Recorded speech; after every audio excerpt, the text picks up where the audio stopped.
rock and roll.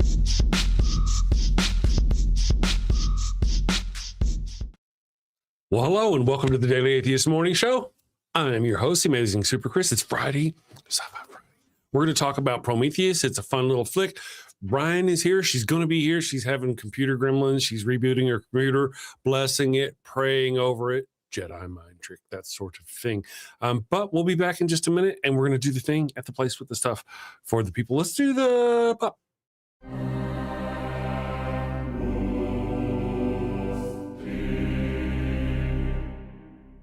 Flanagan! Yes, sir. Very disturbing, I know. Fetch me Father Flanagan.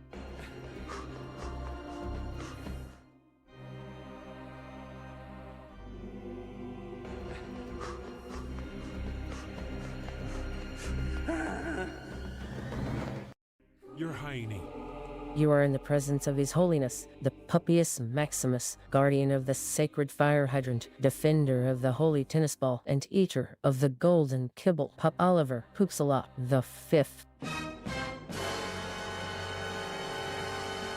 Your popedom. I heard you have a bone to pick with me. Condoms, Father Flanagan? No, thank you. I've got plenty. That's what I mean. Why are you selling condoms? Oh, you mean our Pharaoh Sombrero line of condoms? Understood. You know how we feel about those around here. Well, they're not to be used by the Catholics, of course. Not for Catholics? No, they're part of our Sinner Gonna Sin lack of faith outreach program. A sinner gonna what? It's like getting the tithe, but from the heretics and the heathens and the atheists. Oh, well, when you put it like that. But, Your Hiney, this will reflect very poorly on the church. True. You know what this means, Flanagan? Warning label. A warning label on the box. Not for Catholics in big letters. Too subtle. Instant purgatory if used by Catholics. I like it. Divine branding. Excellent, your popedom. Will there be anything else? That will be all. You may leave.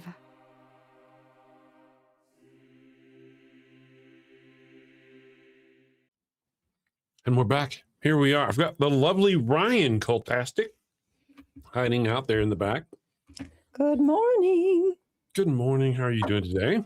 I'm doing all right. Just a little behind. My computer decided to take a shit on me, so I had to reboot real quick. Understood. I understand, je comprends. Cool. Before I forget, we saw you. Did you? Yeah. Where'd you see me? On an episode of Deep Space Nine. Deep Space Nine. Oh, Deep Space Nine. Oh, dear. I was on there? Yeah, you just didn't know, right? So no, I did not know. Understood.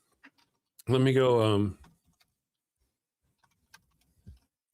One second here. Did everybody have a good holiday? Did you have a good holiday, as it were, as much as holidays are celebrated thusly? Yeah, it was good.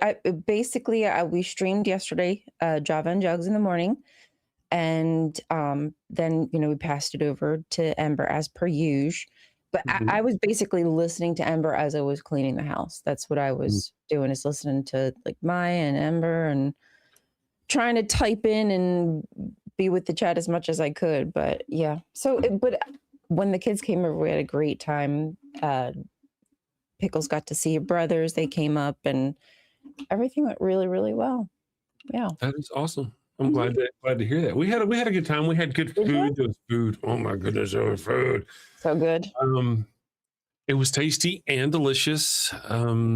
Went to the girls' house and we got to have the food, and then we got to have the like the girl makes this cocoa stuff. It's just it's tasty. Like a dessert, yeah. Yeah. It's like yeah. Yeah. We got to watch football. My team won. Oh, did they? Okay. They did. Congratulations. Thank you. Let me see here. I have found it. I want to show you this now. You may think I'm cray cray. But the resemblance, whenever we were watching it, and we're like, oh my goodness. Okay, so hold on just a second. Un moment, s'il vous plaît.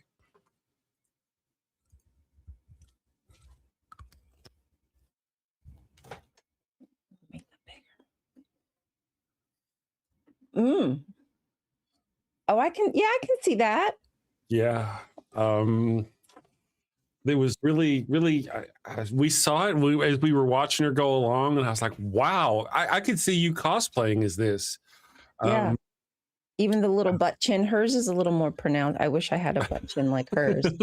I love a butt chin. Yeah, just a little bit of shading really would probably, that would do the trick. I don't ask me how I know makeup shading could create a butt chin. No, I've done that. Yeah, I did that for my brother does that sometimes. I mean, you can't just like open the book of my life. Let's see here. Cool. Yeah. So I thought, man, whenever we saw that, I was like, I gotta show her. Why is it not showing me more? The actress's name is come on now. Wherefore art thou? I wonder what her ethnicity is. Why am I not finding it? Top cast. How about all cast? Bitches. No fuck. I'll find it, but I'll find out why. But I'll find out. Kelly was in the ER yesterday. Why was Kelly in the ER yesterday? Oh dear. Oh, your pet. Your pet died.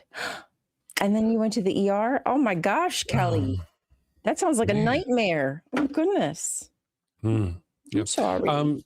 Salty, I did see that you sent me an email of some fashion about watching somebody else's skits. I saw it. It's stupid early when I saw it. I haven't got around to doing the thing, but I did see it. I also saw your comments. Indeed, the Chris Mallard bot is a bot. So, but that's okay. Some people dig bots. Bots can be easier to deal with than real people. Just saying. Yeah, so let me see here. I don't know why it's not showing me her name. I got to find that actress's name because we were watching it and I was like, I got to show her the thing. And I did not have any problem. Bertilla Damas is her name. Let's see. Is an American television and theater actress. It doesn't really in this say anything about her ethnicity. Yeah. She's been around quite a while though, doing the thing, but really, especially as a Vulcan. Yeah. I just need to get that little bang. The little hair thing. Yeah. They're very distinctive about their hair thing. And that's something else. If you decide to cosplay, and again, you would be fantastical at this. I don't see any reason why you wouldn't or shouldn't do it. Then really, let me go here. Oh, son of a bitch. I should have prepared. You gotta be mindful of the hair. I've seen some on there who did almost everything right, but the hair was just like some bowl cut. That doesn't work. It has to be specific. Right. And I'll show you whenever you'll be like, oh, I see what you mean. See, here we go. There are, of course, obviously variations, but they don't vary much. And you'll oh yeah. So again, as you can see, there's sometimes what they'll do is they'll have this weird thing and it just doesn't look like that. But that's they kind of almost all look like that. Yeah. I think it's almost like a racial stereotype. It's very unusual for you to see a Vulcan that does not look like that. Yeah, why do they have that? Yeah. I wonder. And when they don't, it's like Spock. Whenever in Strange New Worlds, whenever he was all crazy and his hair was all wild and sexified. That is curious that they all like, I'm sure it doesn't grow that way. Or does it grow that way? No, that's I mean, well, I would think it's in a way kind of like Asian hair, Japanese hair. People who have, it's just the style, the texture and type of hair is the same. How you style it, of course, that it's not all the same. Obviously, in Asian hair, there's variations, but you know what I mean. Yeah, it's just stick straight. When you have like hair that just doesn't bend. Yeah, my hair's always been wavy, and I've always hated my hair, and it sucks. It creates a negative pressure environment. I mean, as a kid, I never could do anything with it. It just wouldn't work for me. As an adult, it was just as bad. And then as a grown up, it's all gray and falling out. You know, it's just my hair has always been that. Yeah, well, with certain hair types, like with perms, like you have a specific timeline you're supposed to follow, but some hair types are just so thick, like the cuticle is just so thick that you have to like change your processing time just to get it to penetrate that thick shaft of hair. You have my attention. I added the hair at the end. Might not have been paying attention, but suddenly you had my attention. So that was season 2, almost I guess season 2, episode 18 or some business. Let me look. In case you decide, whenever y'all get there, if you get there. Oh, wait, season 2. Okay, so I must have seen it if it's in season 2. No, because you got, if we've discussed correctly in my memory, you got to right to the end of season 1. Oh, that's as far as I got? Right. Why Now, did I season feel like I 2, got farther? well, probably because of the religious aspect. Me and the wife, as we were watching it again, we got to the end of season 1 and the beginning of season 2, and there's this 3-parter episode where the Kai is conniving with this politician, and there's prophets involved. And really, I could see why, if you're into Star Trek and you're not into the gods being real or any of that business, it would have been a deal breaker probably at that point. It's 3 solid episodes of them doing their thing and consult, just whatever they were. That's really, though, for the most part, is the end of that aspect of it for quite some time. They do bring the prophets back and the Kais and all those other business. It becomes a rolling thing. But as far as the prophets themselves, their nature changes. Because, some people don't like it because they're like, oh my goodness, it's like they're accepting gods. But when you really watch the show, you'll understand those wormhole aliens are only the prophets for Bajor. And they don't give a shit about anybody else. The entire fucking universe can go hang. And they don't give a shit. So It's not like they're God.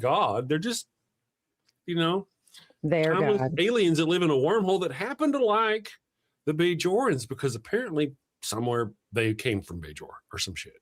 Like a Yahweh. He only cares about his no doubt his land. We were talking as we go. Did you get the opportunity to watch the movie Prometheus? Yes. Mm-hmm. Excellent. And one of the themes in that movie is that they go looking for their makers and their makers hate them. Right? Mm-hmm. Not a little bit even. For some reason, there's some disdain they have for they want to kill. Right. The creation. Like, did we do something to your sister? Kind of. I don't know, but man, we pissed. Offended somebody apparently. Yes, maybe they get offended easily. The poll of the day, though, is if you met your creator and they hated you, what would you do? That's the question of the day. The link is in the chat. Now, I want to mention that that reminds me of the God of the Bible. It hates humans. It says it over and over again throughout the Bible. It treats us like ants that it doesn't like. It's got this little, this little magnifying glass and burning us at will, that sort of thing. So, wow. Mm-hmm. So in our poll, we've only had 8 votes. They don't care for it. No. Interesting. So let me ask you real quick before I get too distracted by the poll and all that business. What did you think of the movie overall? Because before I go, I don't want to set you into a trap. I remember I said there were things I didn't like in the new Alien movies, and that's true. But in this one, it's not that bad. There does happen to be a stupid ball. Oh, there's several stupid balls. Yeah. But they're not nearly as bad when you stop and think about it. When you watch the next movie is like, oh my God, I can't believe it. There's no way you would really be doing that. Oh, no. They do it. The one now in this one here in particular, there are obviously a couple of stupid balls, but the one that sticks out in my mind is the 2 scientists stuck in the thing, and the one's like, oh, pretty evil snake looking creature. Yeah, that was that. Oh my God, I'm gonna punch in this stupid. Yeah, I would have ran. I'd have been like, see, bitch, I'm leaving since you want to be a dipshit. Yes, I have never met a legless creature that I couldn't outrun. Absolutely. I'd have been running away. on a strange freaking planet. You can't even tell where its eyes are looking. And then when it flaps open, he's like, look, it's mesmerized by me. Bitch, you're mesmerized by it. Yeah. Yes. Well, you could almost understand. Do you remember we saw the episode of something a while back, and I was like, hey, that's the same park they filmed Data playing, whistling, Oh, yeah. a nice, beautiful, green, serene, safe looking, comfortable place. Had that been the setting, I could see a little curiosity going, hey, critter, what are you? It still looked like a snake. It still did not look like a friendly creature, and I would not have, but all right, that would have been at least more believable. But these bitches had just walked away from a pile of huge bodies that had all been killed, and something had burst from their chest. And they even made note, look, it looks like something burst through their chest. I'm like, man, at that point, anything, you should be running from. I would be suspicious of anything that moved, that breathed. Yeah, okay, so that, but also just about that particular little stupid ball. What I did not understand is the guy with the accent. Is he Irish or I don't know? Yeah, the dick. Yeah, with the red hair. Yeah. Mm-hmm. He was the one with the pups. Is that not what he called them? Yes. So how is it the dude who created the pups, who figures out the schematics of this, what ends up being a ship, is the one who's lost? You've got to be ishing me. Right. No, right. And then let's talk about something else. Idris Elba, he's sitting there looking at a holographic map of this thing, and all the creatures and people are marked out on the holographic map. Yes. It literally shows you where everybody is, where the pups are, all that business. So he's looking at a pup over here, and it's stuck because it can't get past the door that leads to the big alien dudes. But over here, it shows literally the locations of all of them. He's like, where are you? Why are you asking where they are? You can see where they are. Yeah. That was kind of a good one. Now, I did think that the Fifield's reaction whenever he was like, you know what? I'm not needed here. Rocks, yes. These are not rocks. I'm here for rocks. I'm out, bitches, and bouncing. That was, like he was a dick about it, but it was appropriate. But he should have known the fucking way out. Like you said, his things were mapping, and then they just got in there. It's not like they'd been wandering around. That far. Yeah. So they should have been well back to the ship before, again, if it weren't the guy mapping the place with his digital things that he can look down and go, oh, fuck, here we are. That really got me. I was like, I was like, wait, that's the guy who's lost? You were the one who came up with created this whole system, so you knew where things were located. And yeah, Idris Elba, sorry. My husband jokingly says that sometimes, and it sticks with me. But he's the captain watching all of this go down, and isn't able to at least direct you on where to go. And then at the point where he says, hey, there's something alive or something missing or whatever, and something's going on, that you don't respond differently or cautiously. Drove me nuts. More cautiously, especially considering where the fuck you are. You just walked away from a pile of bodies. Yes, the bodies. Right. The bodies are really right there, just kind of like, maybe this is not where I should be. Right. Now there was this part where they did do the good thing, and that was it.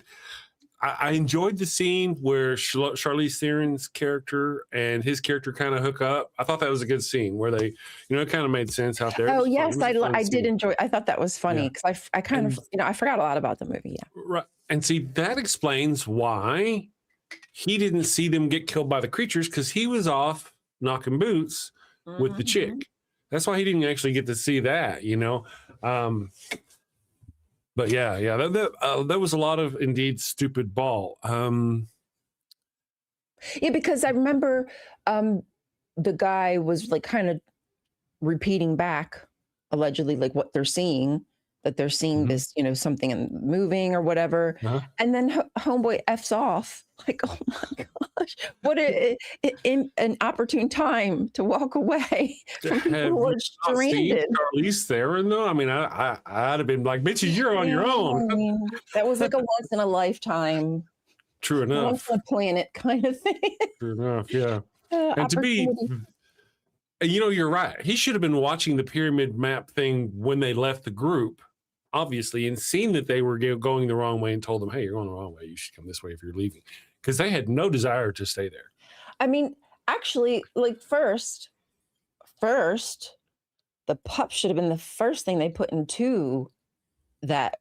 If that was something that you had, like a tool, I would have Right. sent the tool in and then said, okay, look, this is what it looks like. This is where we can go. Yeah. Oh my gosh, it looks like a ship. So much you could have figured out if you'd have just done that first. You need a little Star Trek. Okay, that probably would have taught you something. Would have taught you to be more careful. Send Have you noticed- reconnaissance first. Yeah, and see that's a perfect idea because the dude was like, you know what, we're 6 hours away from nightfall. Why Mhm. don't you just chill? Yes. And that would have been a perfect opportunity to just send in the pups and let them do their scanning. You watch, wait for the next day to come through. Oh, look on here. Here's a pile of bodies. It shows us right here, as Yeah. opposed to let's go in first. You could And have that was plotted. Holloway's fault. Yeah, Holloway's like, I gotta go now.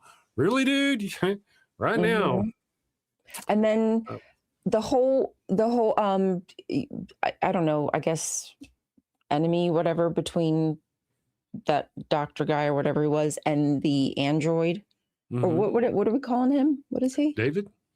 Yeah, The I guess android? David just, yeah. Was he an Yeah. android? He's just an android, I guess. Yeah, he's an android. He's An android. he's like any of the other. They call them synthetics, I think. Okay. In this world, they call them synthetics. But Synths, the maybe. the behavior of this doctor dude to the android was just off-putting from jump. Mhm. Because I didn't understand what was up between them two, other than is there some kind of man versus droid rivalry happening here? Like, why do you have feelings about an android? I just didn't get that. And Right. then the android basically taking it out on homeboy's girlfriend, wife, whatever she was, and implanting a baby into her, and she was Yeah.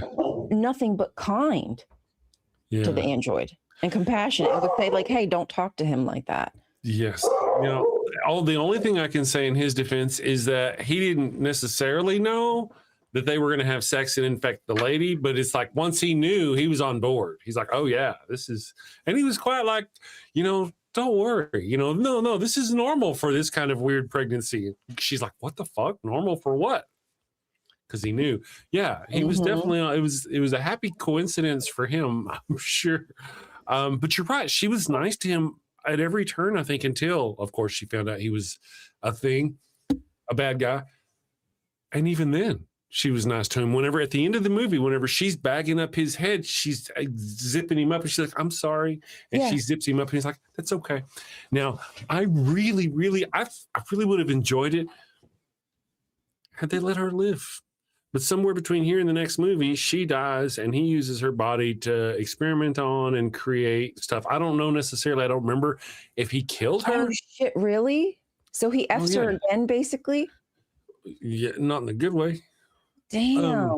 I guess our next movie for next week should be Alien Covenant. But that's a hard one for With me to that? watch. Oh, Did is you it? know? Yeah, well, only because there's a not that lot of weird. stupid ball in that one.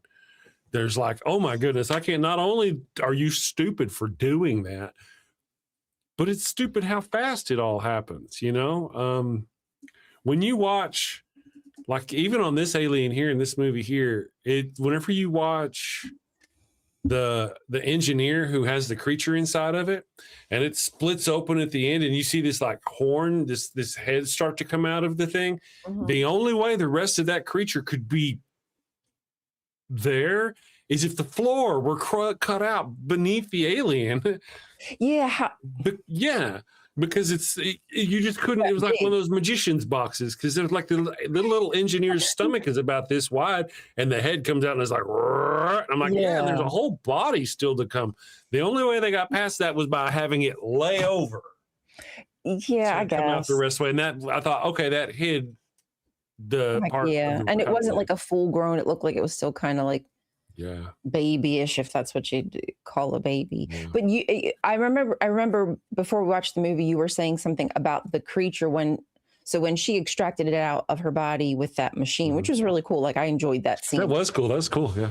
I would have at that moment double tapped that MFer. I would have found a way to incise it, chop it up No into little doubt. squares, and then burn the, like, I would have done a number of things to it. Even if I didn't have a weapon, I'd have found a way. So the fact that she just left it was silly. And then number two, how did it grow so big? Had it eaten somebody? Yes, fine. A body would have done it. Maybe it could just grow exponentially, but it hadn't eaten.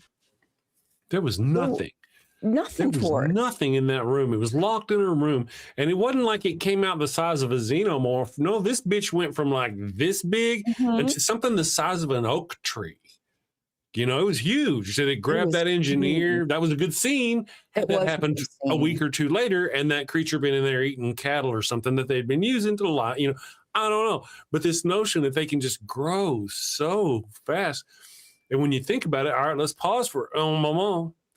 She pulled that thing out of her, and she hadn't even had time to like develop and go pee. You know what I mean? And that creature had already grown to that huge, ridiculous size.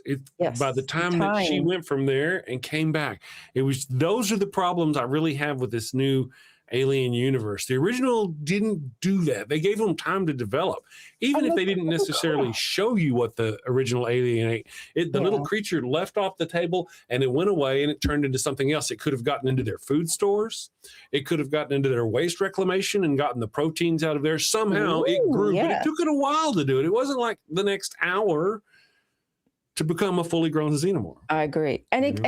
And I feel as though had they really, really wanted, they could have fixed all those plot holes. There could have been a way to make them, because they could have. Lazy writing. It was like they were trying to rush through, and that was, and I like the premise so much. That premise just really got me. Like, you go through all of us to get there, and then to find they effing hate you, and they were actually going to send weapon of mass destruction to your planet. That's how much they hate you. So. Yep. I mean, they just woke up and they're ready to go. They're like, oh shit, you know what? He wasn't like calling home, checking out nothing. He didn't nothing. He's like, let's go wipe out a race of people, whole planet. David's head. He stroked David's head, and David was like, oh yeah, Daddy. He's like, Zaddy's here. Yeah. And Zaddy said, hoink. Yanked his goddamn head off. He didn't care nothing about you. You know, I don't know about that. So in this part, that part when you see that, he does reach down, and I feel like he's trying to determine really kind of what are you? Kind of. Now, what we didn't see is an extended version where they talk. They talk to each other. It talks to them. Would you like for me to see if I can find that on the interwebs? I'm going to be, you know what? Hold on. Let me text my husband. He's a piece of shit. Let me tell him, Let's see.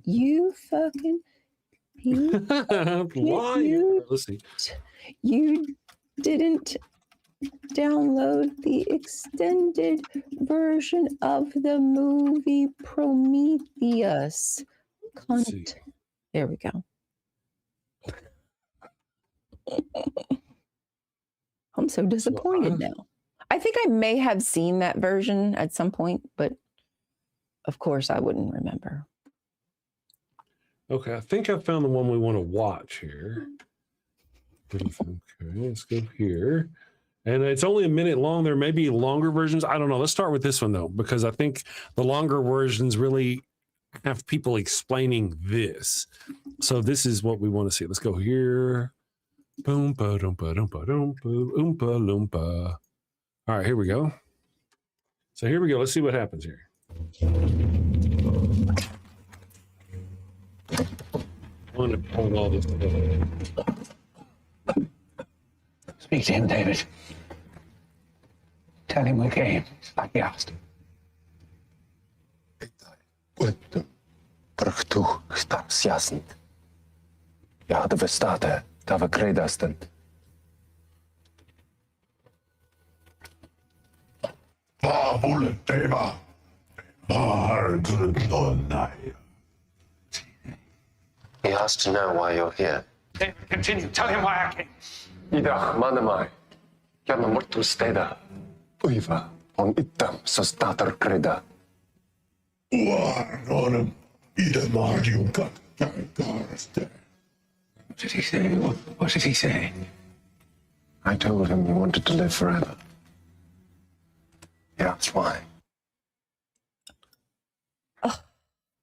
And it was pretty much at that point that he stopped and ripped his head off. Yeah. Maybe the God was also pissed because maybe he understands what he's saying. Probably doesn't, but maybe he does. And he's like, that's not what I said. I said, why is he so great that he deserves to live longer? And there's a difference there.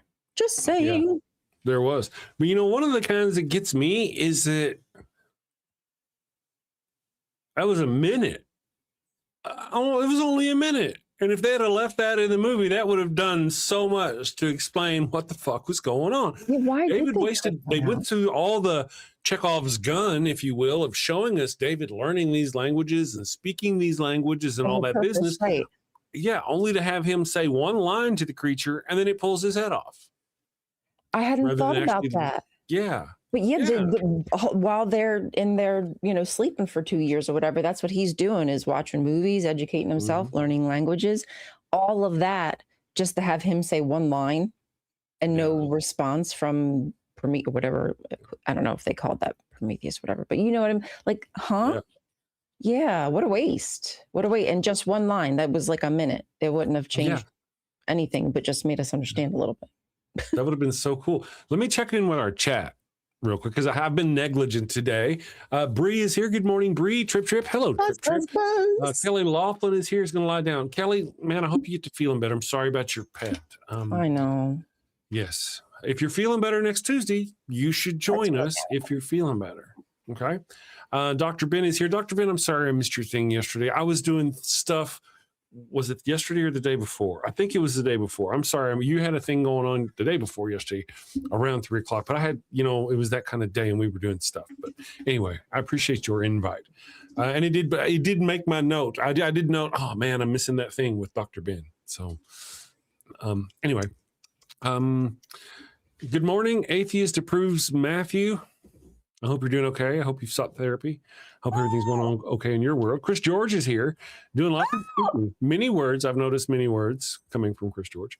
There are other mods here. I want to say about the mods. It was really only because when the show first started, first of all, it was really low volume. There wasn't a lot of people here, and most of them were just like the core folk. But I have a lot of mods, really more so they can post links than moderate other people. If having a lot of mods scares you or bothers you, and you walk in and you're like, well, man, look at all these mods, maybe, and I'm just saying maybe, I don't know for sure, because, maybe there's somebody who's like wanting to say things they shouldn't say, and they're afraid they're going to get modded out. But Dr. Ben needs a wrench too. I don't know about that. Have you seen Dr. Ben? Very, very shifty character. I was on air with Dr. Ben the other night. You got to be on air with Dr. Ben? We played a game on the Christmas marathon stream. No, you're just picking on me. That's the one I was supposed to make, and I couldn't make it. Oh, you were supposed to. Oh, it was such an intriguing game. I loved it. It was Christmas songs basically from all over the world, and you got to try to listen to the language, and then read it to see if you could tell where it was from. Very cool. Never thought of doing something like that before. Steve C 700. Good morning, Steve C says we are all a bit pissed off after hypersleep. They were the ones that mentioned the mods. Understood. The after hype, that kind of goes that way. It wasn't really the alien movie I was expecting. If you were there when it first came out, I personally was expecting a certain kind of alien movie. This was not that kind of alien movie. And it's such a good concept. The fact that that's where the aliens come from. Like we figured out, it was because they created this creature, and then this creature done F them over. And that's how we got the alien that tries to F us over. So Yeah. actually, they really did basically create a weapon of mass destruction against us. It was just part of their own body. Okay, so now I'm all right. So now I'm bothered. I am bothered. Let me tell you why I'm bothered. Okay, because I want to tell you things that you'll discover in the next movie, which obviously we should watch for next week, right? We should watch because you were like, oh, this is, and you're right. This is exactly where they came from. Because if my understanding is correct, up until this point, there are no xenomorphs like we know them. David makes them. Oh, okay. So the next one is where. Yes, without saying more, I see. I believe that's the time flow of the situation. Yeek. So we'll see. I remember you saying you'd seen the next one. That's why I just kind of leapt into this without feeling like I was gonna Yeah, I know I have it. reveal any spoilers. But It's just my brain. I forget. that's okay. Man, I knew he irked me from jump. I remember that I don't like this dude. And he just put me off. He was just off-putting, especially how he was trying to mimic that movie. Oh yeah. Like, and I get like, okay, trying to be more human or whatever, but like be your own person, be your own robot, not a human. I think this whole show would have turned out entirely different had that professor and Vickers treated David differently. I think he was, whenever he went in there to give Dave, the doctor guy, that drink, if you'll watch, this is just me, he gives that guy several opportunities to be nice, to be human. He's like, why do you feel, how disappointed would you feel if your creator talked about you that way? And that guy doubled down on being a dick. He's like, well, all right. And he gave him his drink. It's like he was not, I just kind of how that felt. No, I know. I agree with you, because at that table, it just felt like there was a few times where he was like, is he really a dick? Does he really hate me just because of how I was created? Or, and every time the guy was just like, yeah, how would we feel? Whatever. Well, come to find out, buddy, they didn't like you. In fact, they wanted to kill you in the most painful, bloody way possible. So very similar to how the God of the Bible hates his creations and just kills them, and murder, death kills them throughout the entire Old Testament. Floods and plagues, insects, fire from the sky, fire from the sky. There's always fire from the sky. Poisonous snakes he uses. Snakes are a good one. Good morning, Dark God 6. Thank you for joining us. Infidel is here. Rembrandt 972 iffy. What if they weren't snakes? What if they were the alien? What if that's what was out in the desert? Is those? Well, they would be then, wouldn't the they? weird eyeball.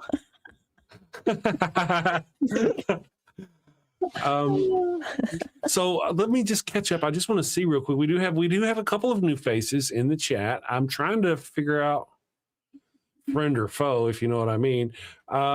Steve 700 said they were attacked by a mod once. Understandable. There's trauma there. I get you. I do feel that. Dark God 6. Thank you for joining us. See, that's why I tried to not be a dick about it, because not everybody. Sometimes mods are not nice. I've been there, anyway, thanks for I've been kicked out of chats before. Yep. And let's see, Rembrandt is not a troll. Apparently just an ogre, and that's okay. We don't mind ogres. Only the most dedicated trolls come to the Friday show. That is indeed true. Not everybody enjoys Sci-Fi. Yeah, that's right. When did you decide Prometheus instead of Passengers? Oh, Rainbow, you're so sweet. I never said Passengers. I said we had been talking about it, and I said a couple of people had thrown it out there. I also remember stating I vehemently dislike that movie over and over again. And if you're going to disrespect that and insist that I watch that movie, that doesn't sit well with me. I mean, I'm just saying. Because I do remember specifically saying, because it's a horrible movie. We can talk about it. I've seen it. This dude wakes up and he is so selfish that he fucks over another passenger, makes her wake up too. And rather than even just be cool about it, in order to alleviate his own conscience, he tells her. It fucks up her whole world and then just kind of keeps on until she eventually gives in and decides, okay, I'm just going to spend the rest of my fucking life with you, have babies and whatever, because she has no other choice. That's the entire premise of the movie. Wrapped in a nutshell. The only thing I'm leaving out is the fact that some debris hit the ship, caused him to wake up. Had they not gotten together and all that business, the whole ship would have been lost, allegedly, or something.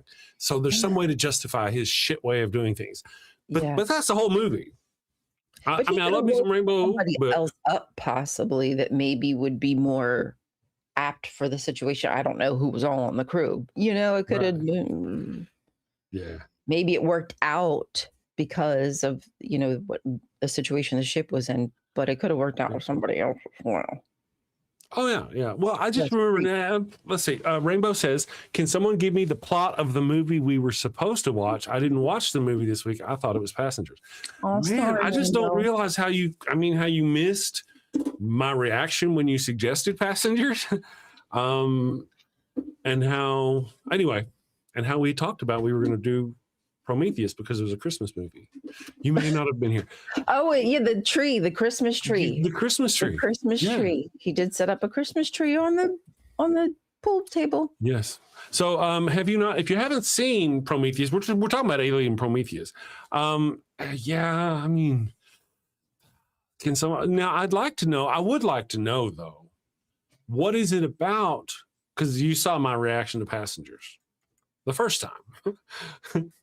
The first time I was like, man, but what is it about Passengers that you like, Rainbow Ash? I want to ask that because I remembered there were some things I found interesting. The ship was kind of cool. Are we still There live? was one of the things about the classism on the ship, like he because of his level, his status. What happened? I lost you, but it seems like YouTube was fine. But I completely lost you. It was only me, and I couldn't hear anything you were saying for like the past 30 seconds. But it looks like you were fine on YouTube. They didn't lose you. I did. Oh, I see. Okay. All right. Fine. Well, okay. Rainbow, actually, real quick, you didn't watch either movie. Like I said, I was okay. Pardon. Okay, gotcha. Space. Now, there was one about the Spaceman movie with Adam Sandler. Have you seen that? Where there's a big spider that gets on his. You almost certainly would remember it just from that. I did watch that movie. I found it interesting, and I thought it was interesting how Adam Sandler's played such a straight. Was it Adam Sandler? It was Adam Sandler. How he played such a straight role. I mean, it was an interesting concept. If you're into long, thoughtful, poignant movies, it's one of those. I can't say it was a bad movie. Yeah, I normally can't stand Adam Sandler either. I can't stand him. He's a fucking idiot. Him and we talked about him the other day on the show. Curly-headed guy, blonde, weird. He played in the Brothers movie. That guy. Yeah. The cowbell. Will Ferrell. Yeah, that's the one. He's the one who was beating the cowbell. More cowbell. I liked him, and I really enjoyed him in that show because that was a strength of his, is being just quirky and goofy and fall down. And that Saturday Night Skiff worked for him. Yeah, exactly. That kind of shtick works well, but it kind of did eventually to me play out in the movies. Like the Brothers, I liked it, but how many more times can you make a movie like that? Yeah. Talladega Nights. I think I remember that. Is Talladega Nights the one where it's "What is love, baby? Don't hurt me, baby." Actually, is that the one? I always thought that. I remember thinking that one was funny. That was during my high the pop race time. car one. Wait, Talladega. No, so I don't think I've ever seen Talladega Nights. Good morning, John Hudson. Thank you for joining us. Rembrandt 972 says, "I touched her boobies, mama." Yeah, I think that's from. Yeah, I know. Shit, what was the movie? I never watched it, but I know what it was from. Can someone give me the? Oh wait, catch up, man. Catch up, man. You know what? Let's take a quick break. We haven't got to take a quick break yet. The morning is going fast. Let's do this one here. We'll be back in just a minute, guys. We'll get you a coffee.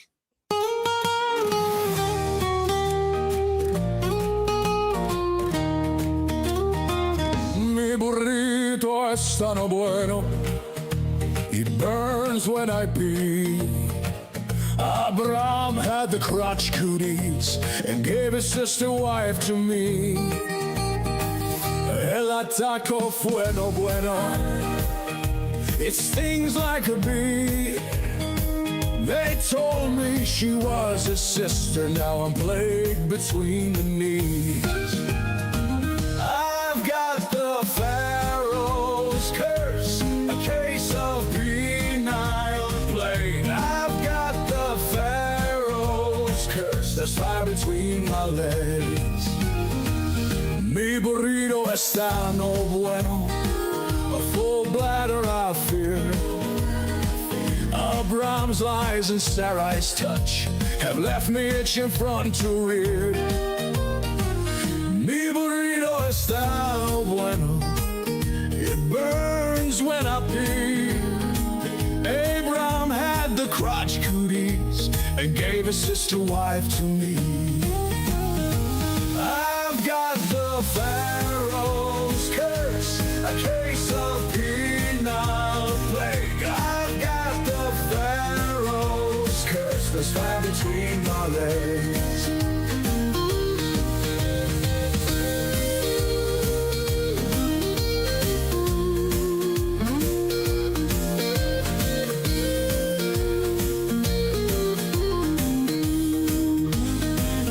Mi burrito está no bueno. A full bladder I fear. Abraham's lies and Sarai's touch have left me itching front to rear. Mi burrito está no bueno. It burns when I pee. Abraham had the crotch cooties and gave his sister wife to me. I've got the Pharaoh's curse, a case of penile plague. I've got the Pharaoh's curse, there's fire between my legs. I've got the Pharaoh's curse, a case of penile plague. I've got the Pharaoh's curse, there's fire between my legs.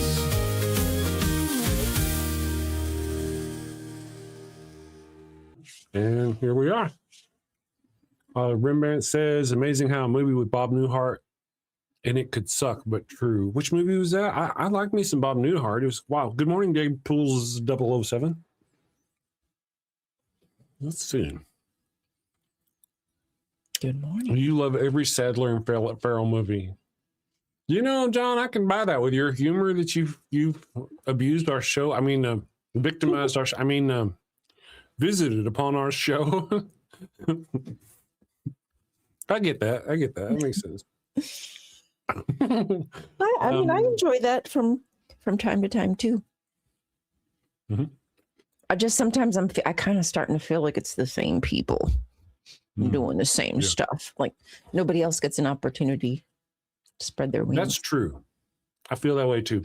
And there's also the Will Ferrell version of Keanu Reeves, where it's the same idiot in every movie, just in a different setup. You know, Will Ferrell, not Keanu Reeves is not an idiot. I'm just saying his movies are Keanu Reeves pretty much in a different setting. Yeah. And he's great. You know? He's good at that character. Yeah. Or maybe the one where Bill and Ted, where they go back in time. Yeah. That was also a good Keanu. It was. He looked weird without his beard and mustache recently. Oh, did he shave that off? He's getting older. Well, they did a continuation of don't tell me I know it. Damn it, Jim, I'm a doctor. They did a remake, not a remake, but a new Bill and Ted movie like 2 years ago. Oh, did they? Yeah, and he shaved off his beard for it. Oh, I didn't even know. Very weird. let me look at something here on my phone, my friends. John, I got your message. I was looking into something, but I got distracted and forgot. Let me look. I think I have a Venmo, but do I? Oh, there it is. I am looking for the link down in the description of the show. In fact, is a link to both of our link trees. And in that link, John, is a link to my Venmo, but I got it for here anyway. I'll just go ahead and post it in the thing and I'll respond back to you if you want. I'll look and see if this is good. I won't bug you, but if it's not good, let me know. If it doesn't work, and I'll go ahead and send it to you in a response. And you know what? I appreciate you, John. John's going to throw some coin at the show. We very much appreciate that. And John, for reasons that are most understandable, really doesn't like doing it through YouTube because really, and I understand it, when you give through YouTube, yes, we do get some money, but one of the richest companies in the world also takes a shameful amount of the money. You think, considering how rich they were, they would take less and let the little content creators keep more. So I understand, John. Thank you very much. Yes. Keanu is real. Yeah, I like him. I think Keanu Reeves is awesome. I do like him. I don't watch him much anymore, but I probably would watch like the classics that I like Matrix and things like that. Number one, because I can watch them practically anywhere for free. So I'm not contributing, you know what I mean? Like I'm not putting into his pocket or anybody else's pocket. So like if I can do stuff like that and find a workaround, then I don't mind so much. I think that like these movies I didn't think were so bad. His new movies like John Wick, I enjoy the first John Wick. It just never really ends. It's like your hair is on fire and you're running and there's like a water station over there and you're going to get to it, which is the end of the movie. And you finally get to the water station and there's no water there. You have to run to the end of the next end of whatever. And you run down. That's the way the movies are. It's like, it's all one big long gunfight. Just running from something. Yeah. Running from something, running to something, going after to kill. I mean, have you seen the John Wick movies? No, I have not. The first one's really good. I mean, I can understand it. Somebody comes along and breaks into his house at night and kills his dog and steals his car. Damn. His car was a Mustang. I don't like Mustangs, so it's but the dog was a brand new puppy that had been given to him by his dead wife. His wife had just died, and she had this thing. She knew she was going to die. She had this thing all set up. So after she passed, he would get a puppy to take care of so he wouldn't be alone. And like day 3, the dog gets killed. Damn. So he goes and kills like 3,700 people to get vengeance. Oh my gosh. Damn. Yeah. Even the phone, they're like, it's just a goddamn puppy. Really? Did they say that? Oh my goodness. That does come up. Yes. Wow. Yeah. Pets are like family. They are. It was a, you know, I gotta be honest. Can't blame him. Of course, if you know who John Wick is like the super uber most baddest ass assassin that the Russian mafia has ever put out. And he's gotten out. He's like, I don't want no more. I'm gonna chill over here. And he's chilling over here. And some jackass associated with that Russian mafia somehow unknowingly kills his dog. See? So now this whole badass Russian mafia knows he's coming after them. And it's a really good movie. It's a good movie. It's got like gun fu. Oh dear. Pow, pow, pow. Yeah. It's really good. Well, like I said, it's really, but by the time you get through the third movie, you're like, oh, second movie is like, oh man. You know, but by the time I was done with the third movie, there was so many things that run together. I couldn't tell. There was a cool scene where there's this big bouncer guy who's part of the Russian mafia who's outside this bar. And Keanu Reeves like steps up behind him. He's like, hey, and of course he's threatening to kill him. That guy's supposed to kill. He's like, hey, Bob, how are you doing? Bob's like, oh man, doing all right. And he's like, you've lost a lot of weight. He's like, yeah, I've been on a diet, you know, and all this stuff. And he's like, you know what, you should leave now. And he's like, okay, you know what, I think I'm going to leave now. And the dude leaves and lives. And I think that's a very cool fucking scene. Yeah. You know, there's stuff like that happens. Okay. But there's Maybe a one stupid day. ball. Yeah, there Definitely are a stupid stupid ball balls. drop. One of the things I think is really interesting about John Wick is like everybody's an assassin. Everybody. So when John Wick is leaving and they put out the Assassins Guild of Assassins Guilds puts out this $7 million or whatever bounty on John Wick, it's like everybody, the bum on the street's like, $7 million bounty, you know, and he pulls out a gun, and this violinist is sitting there on the street, violin, and she's like, oh, and she's gonna go. I mean, it's stupid how everybody is a fucking assassin. Wowsies. Everybody. Sheesh. What kind of world is So that? that's kind of puzzling. Conservation something says best viewers on Streamboo. We already have the best viewers. Those that show up on Fridays. That's right. Have you liked the stream yet? Have you? Have you liked this stream yet? You better. You really if you should. have not. Secular Feelist says there's only one cop in New York in this world, and he's friends with him. Yes. Oh, really? I don't know. In the John Wick world? Oh, yes. That's true.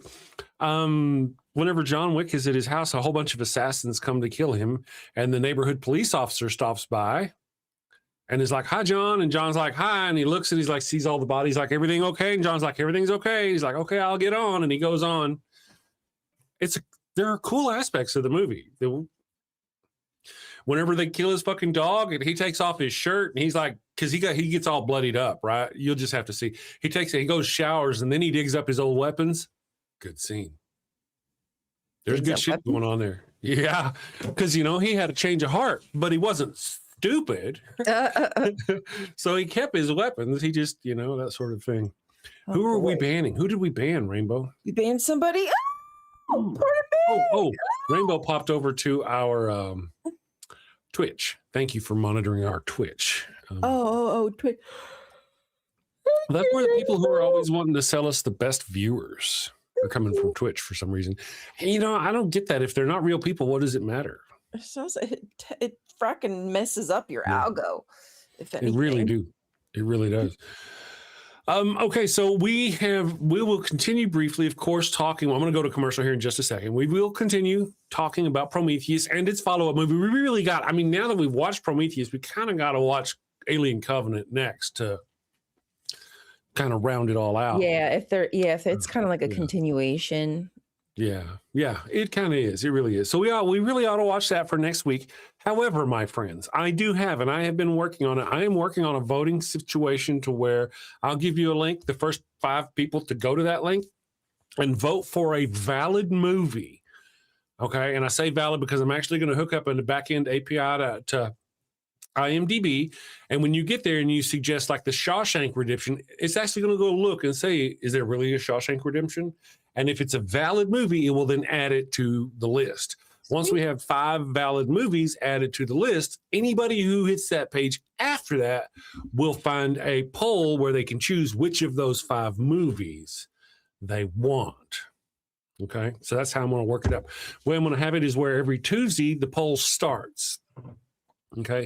Now, so it'll run through the week, and next Tuesday it'll end. See, and it'll tell us what movie we're going to watch. So on Tuesdays, we'll go, okay, we'll wake up that morning and go, Tuesday, okay, the poll from last week said we're going to watch Alien Covenant. So, but we'll drop the next poll that day and we'll say, okay, vote for our next week. And I'll have it all set up to where we'll get, yeah. So people will be able to vote for it and stuff like that. What's that? Don't ask me where I found the bone. Oh, Rainbow's throwing bones at John's head. Oh, okay. I can see that. And I understand it. I don't condone violence, but sometimes I understand it. We just don't want to know where the bone came from. It could be a backyard. Yes. Where did the bone come from? Where were you hiding it? That's what I want to know. We don't. Or don't want to know. We don't want to know. Don't want to know. Who stole my bone? Give me my bone. John. Coming in head first. You know what? Let's take a break. What should we do? Should we do the Holy Halos, or do you guys want the Pharaoh's Curse song, or do you want the Goat Scented Flesh Candles? I think we didn't do postmortem. Did Pharaoh's song, right? Did we do Pharaoh's song earlier? Oh, we did. We did. We must have. Yes, we did. I remember seeing the Pharaoh song. I remember seeing him dance with his crotch on fire. So we can do the post-mortem thing if you want. We can do the post-mortem. We can do the holy halos. Of course, we can do a Wild Bill. Rainbow says halo. Well, we've got 2 votes for the holy halos already. People, if you're aware of the Shark Tank, then you will appreciate the first ever episode of The Bark Bank. We'll be back. Next up in the Bark Bank, a clergyman with a holy hustle and maybe a few unholy loopholes. Hi, Barks. Blessings and belly rubs to you all. I'm Father Flanagan, and today I'm here seeking $50,000 for 3% of my soul-saving startup, Holy Halos, the world's first, soon-to-be, church-approved condoms. Following the ways of the Lord can be hard and often require sacrifices of the flesh. Well, fear not, my wayward child. Introducing Father Flanagan's line of Holy Halo condoms. Hold on, Father. The church very much doesn't like condoms. How do you expect to sell these? Well, you're right, but these aren't just any condoms. No, my furry financiers, these are permeable. But every single halo has been dipped in holy water, a divine divider between you and sin. You can finally frolic freely and still keep that sweet spot in heaven. Permeable, but dipped in holy water to keep the sin out, but let the babies in. Let you get your stick wet without getting your stick stuck. If you know what I mean. Oh my! Very embarrassing every time. So basically they don't work as condoms, but they let you get away with having sex without going to hell? Exactly. The church gets to keep making babies, but you don't have to keep going to confession. Think of it. No more guilt. No more awkward I'm saving myself for marriage speeches. With Holy Halos, you can take those pray hands and turn them into lay hands. Didn't I read that holy water is full of bacteria like E. coli? Won't this be harmful to women's health? The words are English, but I don't understand the question. How are you addressing the issue holy water presents for women's health? Again, I'm not understanding. She does that. Well, we don't get it either. Is that mesh from a window screen?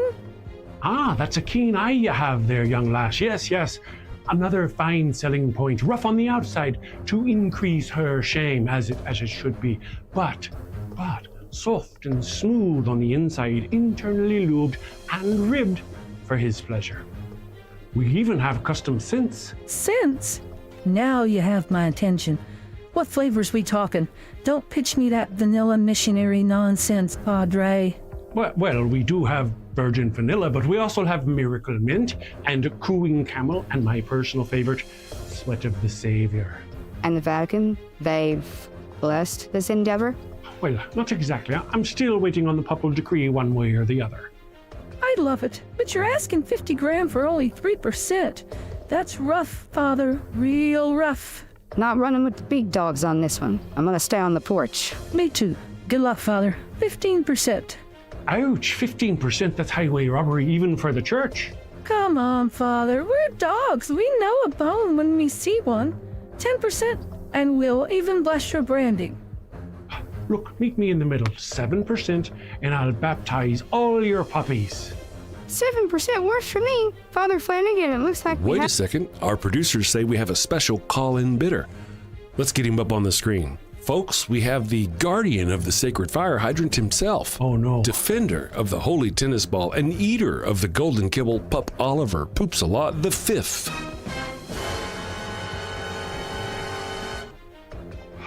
Flanagan! Yes, your poetry. 50,000 at 20%. 20%? And you get to keep calling yourself a father. Sold to the pup in the very fine hat. I knew you'd see it my way. You're very wise, your hiney. Would there be anything else? You may leave. Father Flanagan's line of holy halos, ultra thin, spiritually thick. Available in 3 sizes, conservative, medium, and liberal. All right, here we are. Less than 3. That was a lot less than 3. Yes, good morning, everyone. Salt of the Red Earth, thank you for being here this morning. Good to see you again, Salty. Again, I did see your email this morning. I'll go back through it. I noticed you said, oh, my Q. I really enjoy that. I'm going to tell the wife. Q at least is real. I think you're muted. You're muted. Who's Star that, Trek. Mite? Star Trek. Yes. Yes, that Q. Mm-hmm. Yes. Yes. Oh, my Q. Yes. Yes, I did know. John Larroquette. I've actually met, not John Larroquette, John Delancey. Mm-hmm. John Delancey. I've met him. So I've met Q, and he's real. So He's realer real than God. Yeah. I mean, yes. Salt of the Red. Yes. That's what Oh, my Q. That's Oh, my Q. For those of you in the chat who aren't realizing it. Yeah. I think there's a delay. Gods. I mean, might as well be a god. Yeah. From our perspective. Hmm. Yeah. Might as well be. Yeah. And you know, for such a godlike creature, Picard is really a dick. Really a dick. Okay. Anyway, let me go here. Let me check our poll real quick and see how it's doing. Show me your poll. Show me your poll. The question of the day is, if you, now, guys, if you don't know, the movie Prometheus is about these scientists who convince Wayland from the Weyland-Yutani, if you're familiar with that in the Aliens universe, convinces him that gods come from this place, this star system. And and so they don't know what that, so they end up going there to see. And when they get there, they find a ship of the engineers that had an accident, and you know, that's kind of the premise of the movie. So this lady gets to meet who she thinks or feels like are their gods, because it's really, if you watch the beginning of the movie, it shows them create life on Earth. Which one? That's what the one we watched yesterday. That's what the guy at the beginning of the movie, when he ate the thing and his body dissolved and he fell into the river. That was him putting his DNA in the naked world and growing all the life that comes on Earth. Oh. When you think about the primordial ooze, what was the first thing that started that gave us life on Earth? It was them, according to this movie. I see. Because I remember that, but I think I might have forgot. Like what the hell was the freaking tie-in? You know, I got to be honest. When I first saw it, I didn't think that's what it was. I thought it was maybe on that other world or on a different world. I didn't realize that it was supposed to be Earth. I've heard that since. But that's a long time ago for them to be kind of making that claim. I don't know, 3 billion years. I really doubt they'd be coming back looking exactly like they did then. Well, how long would that guy have had to have been asleep? Yeah, well, in this particular movie, he had only been asleep for a couple thousand years. Yeah, that's specific one, but very good cryo technology. You got to get rid of it. Right? My goodness.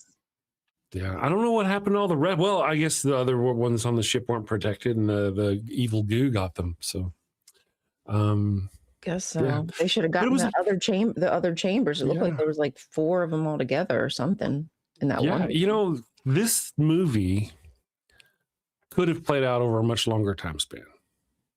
And the only thing that would have, I mean, a little bit of dialogue change and some like dress and makeup to show like a week pass between this happening and this creature coming about. Something. Give it a little time, but they could have couldn't be bothered. The time frame. Absolutely. Yeah. Again, there are so many things that could have been resolved easily, I think, for this movie that they just chose to rush through. Yeah. Which is disappointing. And you know, I feel like the next movie, I have issues with the next movie as well. I remember specifically, it's been a while, but I remember the issues that I have with it. And again, I didn't remember, I mentioned somehow that David is somehow related for the creation of the xenomorphs we know as aliens. Yeah. I didn't realize that watching the movie, and it wasn't until I saw a lore thing after that where it kind of pieced it all together. So I might be wrong. I'm dependent on that video I saw putting them together. So, yeah. I'm just trying to look at it and see if I remember it at all. Okay, I do think I remember it slightly because the one guy, he plays in some show called like, he was an old baseball player down. You're looking at Covenant? Yeah. Anyway, Day or 3. I remember it slightly, but yeah, man, it's gonna take me Danny McBride, that's his name. Danny McBride. Danny McBride. Yeah, let me see some images. You know, I'm going to have to, well, when I get there, I'll have to see it. I may watch it today or something because it's been a while. Again, if it really weren't for the movie, there are the monsters growing so stupid fast with no input. If it weren't for that, you know. Yeah. So, I mean, I guess, are we just supposed to be like, oh, it's sci-fi, so anything's possible? yeah. And at I this point, you know, suppose. by the time they get to making Alien, what was it, Romulus, where that one chick has a baby and within a minute it's grown to a 7-foot tall creature. They're really kind of just giving up at that point. Yeah, like you're really pushing it. They could have even like, because the baby has the placenta. Uh-huh. You could, if she could rip the placenta out and like they could have shown it as somehow, you know, that was what it was feeding on and that's what gave it the energy. I mean, goddamn, they could have tried. Well, yeah, they were also, like I said about the original Alien movie, we don't know what happened to the creature. It went away. It could have broken into their food stores or it could have got into their waste reclamation in order to get the protein it needed to grow that size. Yeah. She left that creature in that room. It was in Vickers' private escape ship. They could have shown it accessing some food or getting into a fish tank that she had there, some business. I don't know. But they didn't. It just magically grew to the size of a tree trunk by the time it was over with. And in minutes, it couldn't have been 10 minutes, you know, maybe a little bit longer. But man, it was not. It was the size of the room. Yeah. It was literally like covering the room with its massive arms. Yeah, that was frustrating. Like, damn, you could have easily within just a few minutes would have solved that. Wouldn't even have had to been long at all. And her at that point, she realized something's up. Something's in me. It needs to come out. I told homeboy won't let me get this thing out of me. So something's up there. Hello, two and two together. Why would you ever leave that thing behind alive, knowing? Oh, no doubt. Like, this guy's got a plan. This guy's got a plot. Like, if I remember, I want to, you know, I'm just going to spoil the stupid ball. I'm just kind of going on the fact that you probably won't remember these finite details by the time you get to the movie, or you'll go, oh shit, that's what Chris was talking about. I remember a scene where they have the creature locked up in a room securely. I believe there's a person in that room. I'm not sure. And the person's trying to get out. And instead of letting the door open and letting the person out and closing the door, somebody else, I think, goes in and is about to kill the creature, but slips on some blood, and the creature gets them. And it's just so fucking stupid. Well, like, why didn't you just open the door and leave? Or why didn't you just leave the door closed?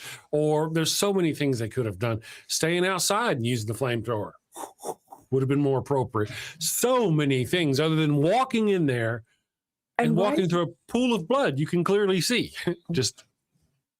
And the flamethrower, like shoot, that's a cool weapon for sure. But that's what you have as your like main weaponry. I mean, I know they had guns and stuff, but it was just, I don't know. Like, you need to be a bit more prepared. You're going into a situation you have no idea.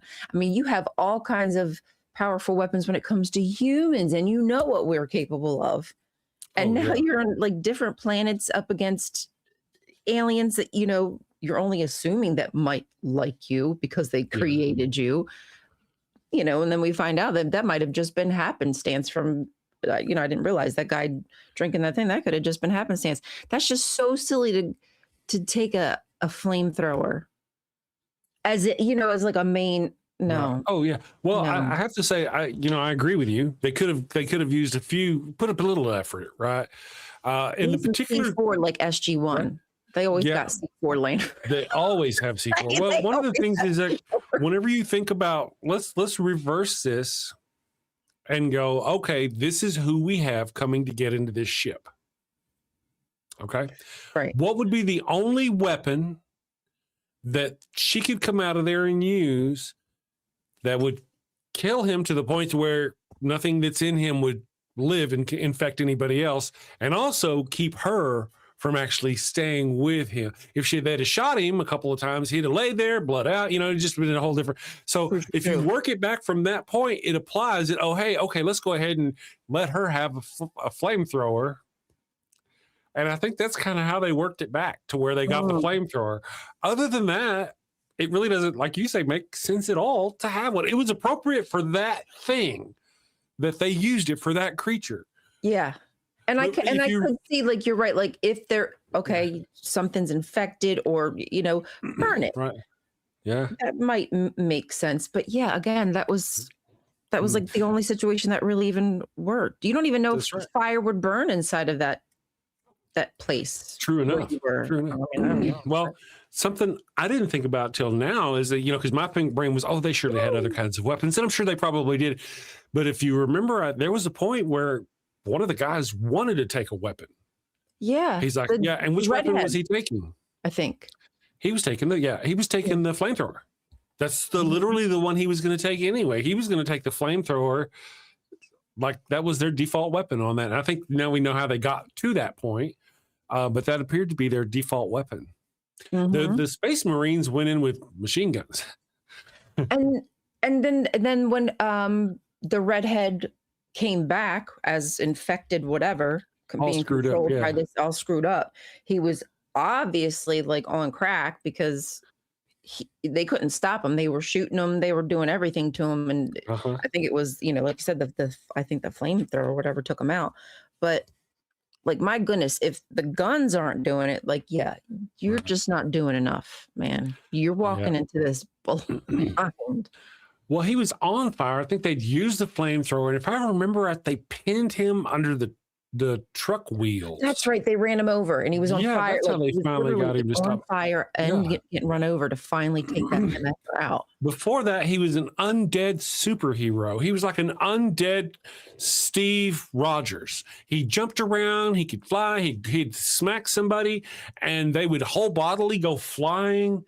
Right. I mean, it was ridiculous how this creature that had come from him could do anything, let alone. Yeah, he was like Superman with the strength that he had and the ability to just let bullets go right through him and he could still move. And with the clearly severed spine, it must have had to be in the position it was when they first opened the door,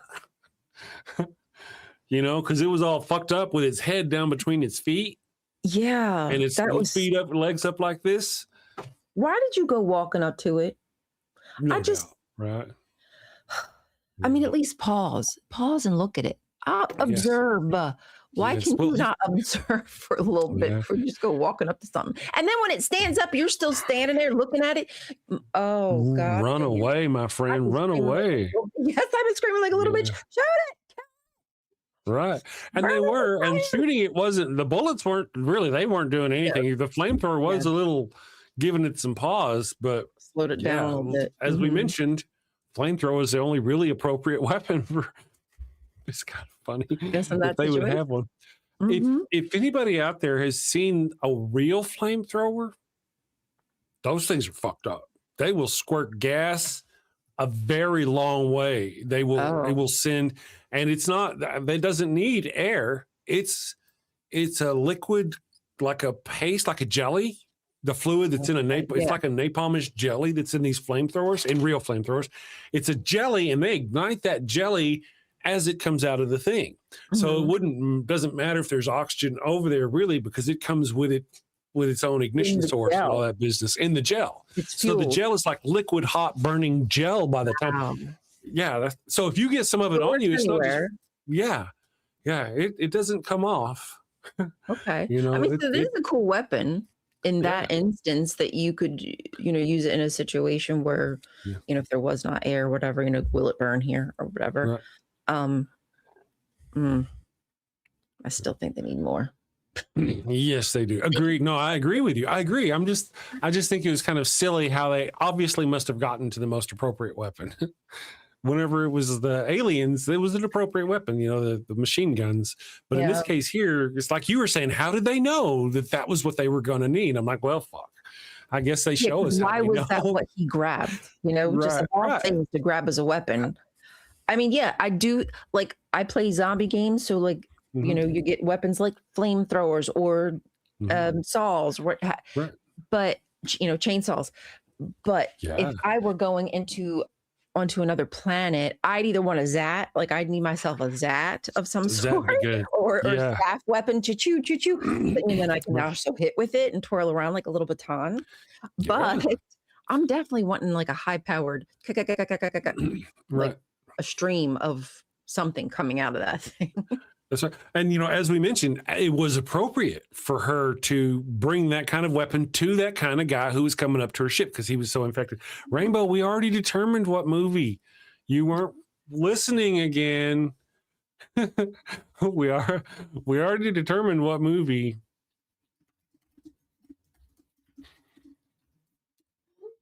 We did, didn't we? Or did I hallucinate that part? No, yes, for next week. Next week, yes. Yes, next week it is going to be Alien Covenant, so we can finish out this storyline. And that's kind of where we'll go. But and by then, after that, we will have a voting situation set up to where you guys can actually go vote. What movie do you think you want to? What fire you ground you? Okay, what movie would you like to recommend though? I mean, don't say Passengers. I will taser you through the internet. But what other movie would you recommend? Because my friends out here have good taste. I believe you, Rainbow. I do want to watch what you have. Passengers. Passengers. Alien Covenant. Yeah. So you should watch Alien Prometheus first. The one we just watched, so you'll know what's going on when you go into the second one, because the second one really picks up pretty much around where the first one takes off, so or ends up. Chemical Squirrel is in the building. What took you so long? Oh, you overslept. Okay, fine. Let's see. I can't remember the name, but it's a board zombie game. Yeah, it's some kind of zombie game, and there's dice and everything, and there's cards that you get to like pull from, but and you find weapons throughout the board, and every different roll, like more zombies will come out from like a certain place on the board, and there are different types of zombies that some are fast, some are slow, but more durable, yada yada. It's a fun game. Really interesting. Very cool. I tell you what, we've talked about the Prometheus, we talked about Alien Covenant coming up. I'd like to spend a little bit of time now, maybe to the end of the show, depending on how things are going with you and the rest of your sci-fi world. We talked about Stargate, and now you're probably getting close to being done with Stargate Atlantis. Yes. Oh, yeah, we finished it last night. Oh, I see. So are you banned? Why would you be banned? Oh, I see. Okay, cool. So you'll get. Have you decided on a next show yet? I don't want to pressure you. I'm just kind of curious if you decided which direction you're going to go. There's so many wonderful options to choose from. No, we haven't talked about it. Actually, we need to talk about it because I'm not sure if I want to like try to finish Deep Space Nine before I go on anything else. I would love that for you. And there is the other universe. There isn't there. Stargate Universe. That's right. Or something like that. Yeah. And, despite my love for Stargate Deep Space Nine and how it's blah, blah, blah, blah, where you are in your headspace, it's probably a really good idea to go ahead and do the Stargate Universe. Yeah, finish that. Yeah. Stargate Universe, I feel, is going to be a love or hate. Because you're going to come off of Stargate expecting a certain kind of show. And you're not going to get that kind of show. And that's kind of the hard part about Stargate Universe. So they really take a different tack. It's more grounded, maybe more realistic, maybe. That wasn't what I was paying for, though. I didn't want grounded, realistic. I wanted Stargate. So some people love it. Some people really don't like it. I was one of the ones who didn't like it because I don't want to watch human fuck over human. I'm not gonna. Yeah, no, I get that. Same. I'm not a big fan. Yeah. Not a big fan. It turned me away, and I didn't really pay any attention to the rest of what may have been probably a good show. You going into it may have already know that. Go, okay, there's this to deal with, and be able to accept and enjoy the show. Maybe that'd be nice. Maybe. Yeah, we'll see. There's an actor who plays, I guess, a pseudo bad guy in there, like a scientist guy. I enjoy him. I think he's a good actor. If you don't like a character, the actor is doing a good job. Yeah. No, Yeah. True. Why? Because Weed Bro is here. Good morning. Thank you. Good morning. Deep Space Nine was underrated. Oh, it's so much. Cyrus Ox Legion. Good morning. I don't recognize the name. Says you love DS9. See, me too. And they began it when they first started their Star Trek journey. They did the Next Generation. Then they started Deep Space Nine. And really, again, if you're familiar with Deep Space Nine, the first season's kind of rough. They've got religious aspects to it, and there's like it's not on a ship; it's on a space. So there's things that just don't kind of make it hard. But if you can get past the first season and a half, like we are in 2 episodes from the next episode we're going to watch is going to be called The Wire, and it's about how one of the characters has a secret thing in his brain that's there to keep him from feeling pain, so he can be tortured and not feel pain. And that thing is going bad, and he needs to replace it in secret. And the doctor gets to help him. That's the episode that taught me the word obfuscate when I was a Oh, obfuscate. Yeah, it's a good word, right? And then after that, I think the very next episode after that is called The Dominion. And that is the beginning of The war. the or whatever? Dominion War. Yeah, you hear about the Dominion in the season before. You hear people talk about it, but you don't actually experience. But then once they get into it, that's whenever the war starts, and it starts getting kind of cool. Okay. But you know how Star Trek Deep Space Nine, Star Trek Voyager, Star Trek The Next Generation, Stargate, SG-1, Atlantis, they all kind of have a same feel about them. That we're a team, we're on the same team, there's a unity about it, there's all, that's what I really appreciate about that era of the shows that we like, is that you had that. You know? The new ones kind of lose that. I don't feel that way. You kind of get that with Enterprise a little bit. But Yeah. The Orville is really good, says Chemical Squirrel. Very true. The Orville is good. The first season, there's only 3 seasons of Orville, by the way. And it may be on your list. It should be, I think. And it's a good one. It's created by Seth. Oh man, Seth, if you're watching, I forgot your last name. Seth Andrews. Yeah, there you go. Seth MacFarlane. Seth Andrews. Seth MacFarlane. So he created, it's essentially Star Trek. It's another Star Trek that doesn't have Star Trek. They look the same, they just don't have.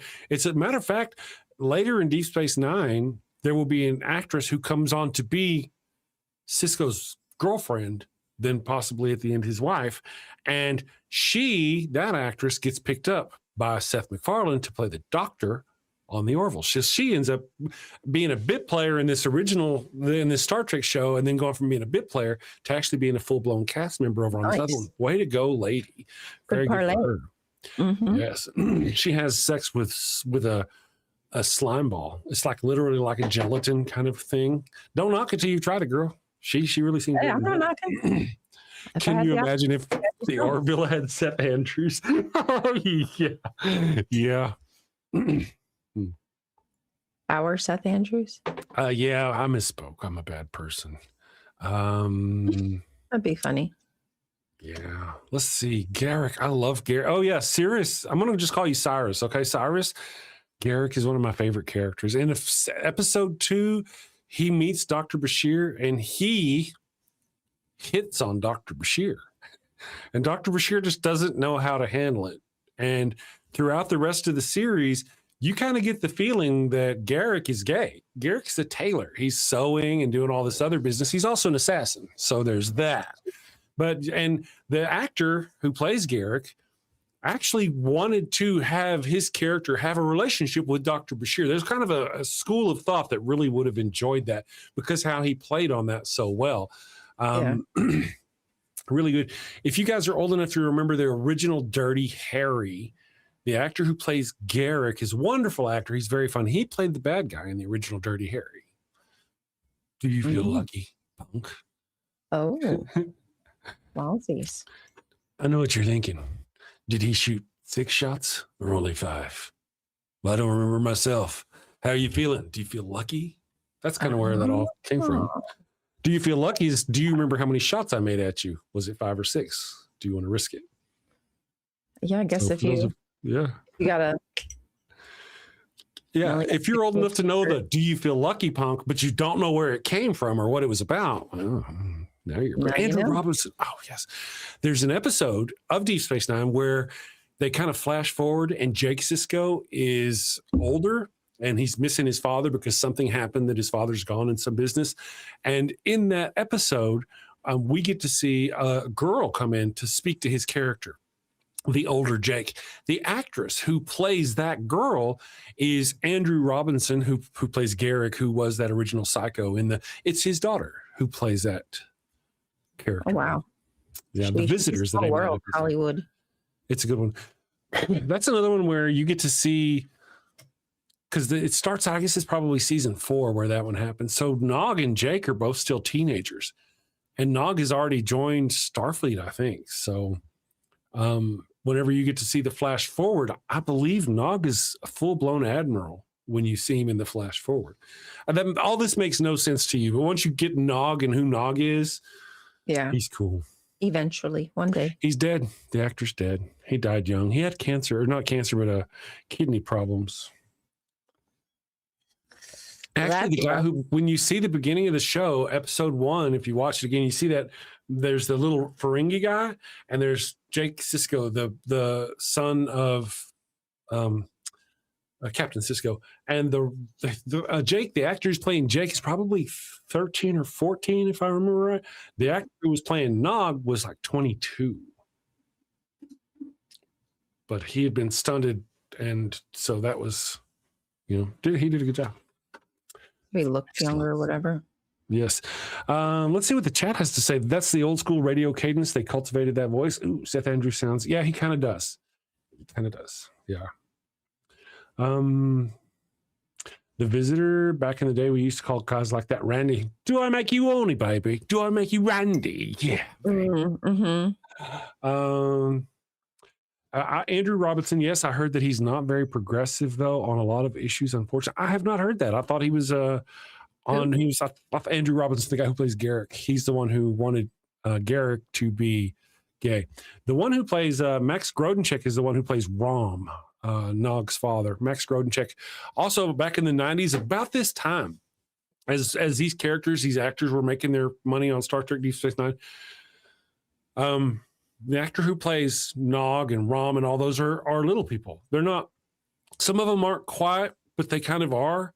And there's not a lot of huge, big starring roles for actors like them, unfortunately. But at that time came out, was it The Leprechaun? And the actor who plays Rom, Max Grodenchik, got to play the Leprechaun, the main character in this horror movie called The Leprechaun. That's pretty cool. I rode an elevator with him once and didn't know it was him. Oh. Had no idea until he got off and somebody said that was him. I had no idea it was him. On the cruise, Star Trek cruise. Yeah. Max Grodenchik. Let's see what else we got. All right, so Cyrus says got Max Grodenchik's name wrong. What about Odo's name? Do you know how to properly say the actor who plays Odo? Cyrus. His last name. It's French. I love saying his last name. The actor who played Odo, his name is Rene Aubergenois. Fancy.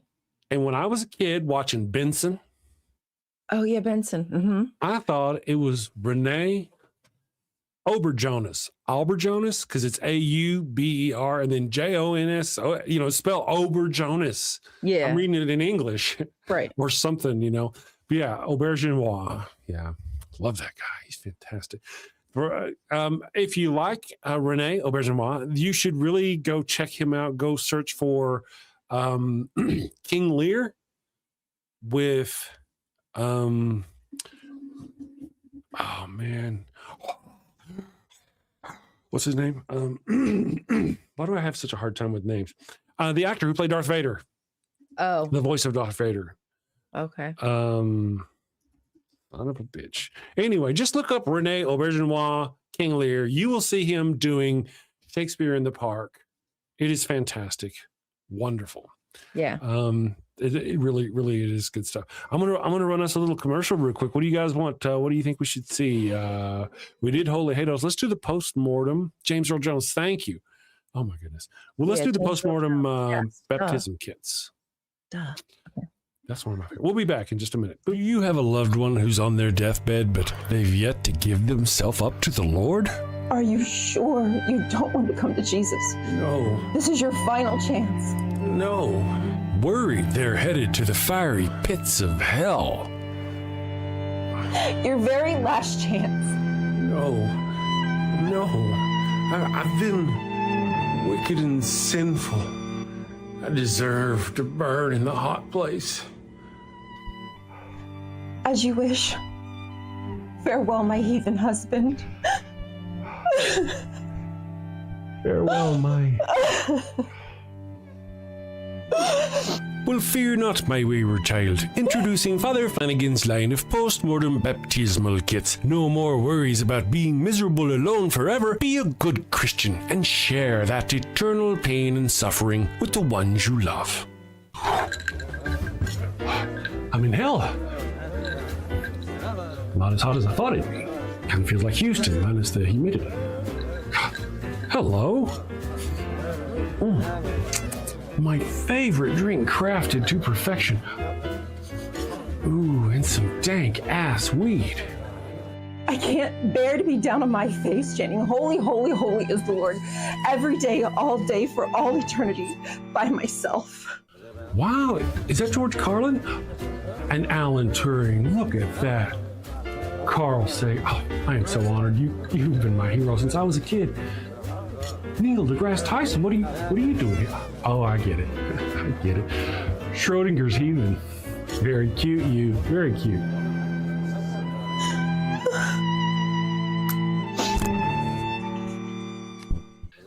That's fantastic. Oh, what is that? What is? It's holy water. Oh, it burns. No, this isn't where I want to be.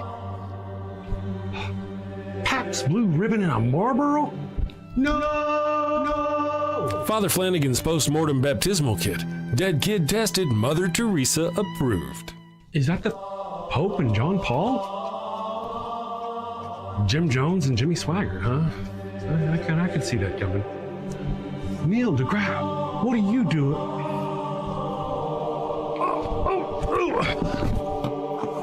Holy, holy, holy is the Lord. Holy, holy, holy is the Lord. Thanks, Father Flanagan. Damn them to an eternity in heaven for only $59.99. They wouldn't appreciate it, but you'll feel better, and that's the point, isn't it? Get yours now. Your heathen loved one's time is running out. Holy, holy, holy is the Lord. This is some bullshit. Holy, holy, holy is the Lord. Good morning. Cyrus says, and we're back. Cyrus says, how do you make holy water? You boil the hell out of it. That's a good point. I like that. That's what they should do. It's a great, I was just to say, it's a great joke. I love that joke. But if anybody in the know actually knows that holy water is quite contaminated, it often has E. coli and other like poop bacteria in it because people go to the bathroom and then they come out of the bathroom and they haven't washed their hands and they dip their fingers in the holy water. And before long, you've got poop on your head from other people. Well, like, we're talking about church and goes to the bathroom and doesn't wash their hands. You're nasty. one of the things though is we are talking about in our Father Flanagan's laboratories, we're talking about a new product that we've got on the line coming out, and it's actually a recycle program where the water from the toilet or the holy water goes straight to the toilet. You know, remember we were talking about that on the show once. Little recycling. Yeah, recycle. It'd be like, yeah, I like it. Was that where it came from, or I don't remember. It was something funny. I'll have to look up my notes. I guess holy water is just like Christianity. It's full of shit. Well said. And that's a fantastic example. We've discussed that on the show about the facade that they build out for Christianity, about how it's loving and peaceful and mercy. But once you get underneath that, it's loving and peaceful and mercy unless you're not with their church, or unless you're too poor, or unless you're the wrong color, or that's kind of the thing. So as soon as you poke through that illusion, there's the hateful and ugly. And the holy water is the same way. Holy water and the notion of what it is that most Christians think is the illusion. But once you examine it thoroughly, you'll find it's actually quite filthy and it will hurt you. Yeah. That's why if you saw our jokes earlier about the holy halos, the girl dog in the holy halos commercial says, what about the problems with bacteria in holy water? Because the holy halos are actually just dipped in holy water, right? So holy water is not good stuff. It's yucky, quite yucky. And it is indeed full of shit. One of the things that I'm going to do next week, I want to try to make it happen just after the first of the year. I'm going to try to make it where we're geared up to take calls at the end of the hour. We'll start by maybe just doing calls the second half of the hour and see if that works or not. Now, I say we might see it because there's this notion that we're going to turn on the lines and people just go ring off the thing. It didn't happen. It did not happen that way. We did this once before. I don't know. We maybe got just a few calls. Hardly any real calls, called in. But I've already looked, and we can already get like whatever, 563 or whatever number damn show. Oh, so sweet. I can get that. Oh, yeah. Yeah. Neat. And then we could maybe have burner vision. We're all burners, right? Call it when you watch our channel, it's burner vision. I like Burner it. vision. That's what I ought to call the entire channel, right? There's the Daily Atheist Morning Show. And I should call it the Burner Vision Network. And we should host other atheist shows on the Burner Vision Network. Ooh. Welcome to the damnation, my fellow burners. Yeah. On the Burner Network. I like it. Mm-hmm. Blessed by the holy water, why do you have flesh-eating disease? God. Blessed by that's a good point. I mean, it really depends. One of the things, again, we were talking about this movie is why does this God creature, their gods, hate them so much? And they never really answer that. They allege that the last time they were there or whatever was they were going to do this about 2,000 years ago. They didn't say why. They just said about 2,000 years ago they were going to do this. For them, it was a 2-year trip to get there. So it couldn't have been very far for the aliens. So anytime around Jesus' time. So it could have been that one of them went there, was going to talk to them, and they fucking crucified him. So the rest are like, we're going to fuck that place up. Because 2,000 years ago, they decided that Earth wasn't worth having. I wonder if the Jesus myth, and this is where Ridley Scott is kind of going in this story. Yeah. Is there some correlation there?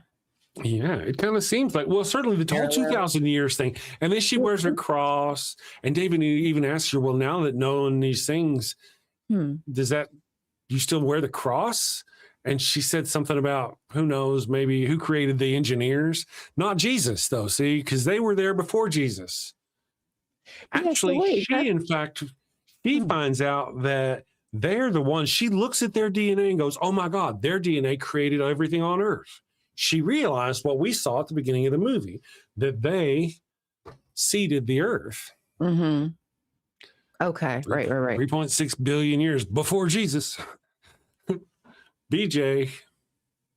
And they're still here, and not here, but they're still around. They haven't been wiped out. Right. They have not been wiped mass out. Extinction event for them. John Hudson says human soup. John, have you guys seen you're talking about the holy water. Have you guys seen that? There's this new show out called the War Between the Land and the Sea. And there's this one scene where they're going underwater. There's some of these characters in, there's this like thing, and they're going deep, deep underwater. And one of them starts to panic. And he's like, I saw them. They put a whole bunch of bodies, like pig parts, inside of a bag, and they tested it. And you should have seen it. It was like human soup. We'll be human soup, or something like that. Yeah. And what was that show called? Land and Sea or something? The War Between the Land and the Sea. There's only 5 episodes. Yeah, because I wanted to watch. Yeah, I mean, you could have that one done and be over with by the weekend, or at least caught up as far as you're caught up. There's probably more coming, but right now, and it's a spinoff of Doctor Who. So every now and then you'll hear him say, I saw the Doctor once, or they're acting just like the Doctor. You'll get that every now and then, like once, maybe every 2 episodes, they'll say something about the Doctor. Well, hi, buddy. What's going on? Is the computer working? Everything's going okay? You want to check? Okay. Checking on Let's the look and equipment. make sure everything's going okay with the computer. Our computer engineer is stepping in, making sure, just looking around, checking out everything, making sure everything's okay. Don't give them a yawn for free. Do not give them the yawns for free. Okay. So there's Ollie. Mhm. See, He's listening today. he is. But he's good. He's all right. I think I was getting so excited and loud. He decided Papa needed some, attention. Yeah. So they seeded the earth. So she kind of knows that. I mean, if she believes in evolution, and you're right, who created now? I guess the question are: so who created them? She even asked who created them. So there must be God, right? Then she saw what they were, what they intended to do, how they intended to do it, and had determined they were fucking horrific. So much so that she wanted to take their own bioweapon ship back to their homeworld by the time it was over. And yet she still wore the cross. Yeah. And she's like, who created them? Well, whoever created them was fucking sick and twisted, and they're sick and twisted. Yeah. Why would you? Yeah. How do they continue to go down that road? All roads lead to their God. And even though every single connection, every stop on that goddamn psycho train is death, murder, kill, as you like to say, they still want to get to the end of the road. They still want to find them. Like, no, honey, that's where I don't want to go. I don't want to beat that final boss because that final boss is going to beat me. That's all he wants to do. That's what he's living for. So weird. As I watched it this time, the first time I was like, why the fuck would she want to go there? She'd just be dead as soon as she got there. There's nothing. This time here, as I was watching it, kind of in my brain clicked that she would be going there holding a big cannon full of their own bioweapon and going, you need to answer me. Yeah. I kind of think that's probably how she thought it was going to play out. Go down. Now, I don't remember, and we're going to learn that during the Alien Covenant movie. I don't remember what happens to her. Why she ends up where she does, if that's something that David does, or if that's some other, who knows, maybe she starved to death because they didn't have food, because they didn't think about that. They just fucking took off on an alien ship. Right? She starved to death. Oh my gosh. Could have been anything. We don't know. So and you know what else was weird about the movie too? Just sorry, but 17 people on that ship? There were quite a few. But that's it. I just feel like that's kind of crazy to only take 17 people on a 2-year journey. Right. I know you have like the android that can do every night, whatever. If something goes wrong, like if some person dies that does a special job, as you said, they were chosen probably specifically for the jobs they do, then you're effed in the bee. You're right. You're backup. Right. No. The only thing they had that kind of was any sort of answer to that was occasionally you saw people that weren't normal parts of the crew that you didn't see die. And I'll give you an example of whenever they were reviving Waylon, or what was Waylon, there was a nurse and a couple of people there helping him who we never see outside of that room.